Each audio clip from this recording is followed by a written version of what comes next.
Proses menjadi seorang penulis skenario karena memang dari dulu saya hobi nulis diary pertamanya ya, dan saya belajar di Institut Kesenian Jakarta, jurusan film dan televisi. Saya ambil major scriptwriter.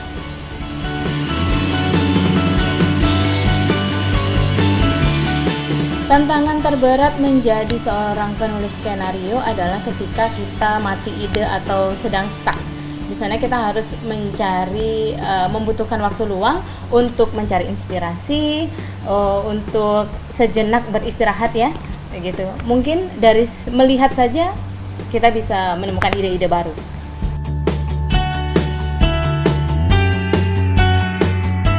Kalau berhasil dalam tugas seorang penulis skenario, yang pasti harus banyak wawasan, rajin-rajin menggali berbagai informasi, data, banyak membaca, ya gitu.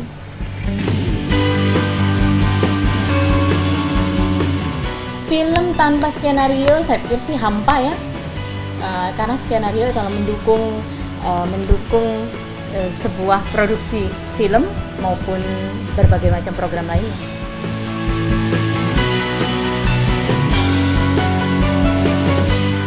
Kalau penulis skenario yang menginspirasi dan yang saya paling kagumin adalah Joanne Kathleen Rowling atau J.K. Rowling. Tahu kan J.K. Rowling? Ya, itu penulis yang sangat terkenal novel Harry Potter. Hai filmmakers Sumatera Selatan, hari ini saya akan membacakan peraih kategori penulis skenario terpuji. Mau tahu? Dan ini dia nominasinya. Tapi sepengetahuan saya, besar sekali Kevin Subakri dalam film Kita Garuda. Mei Sandi Pratama dalam film 17 Merdeka.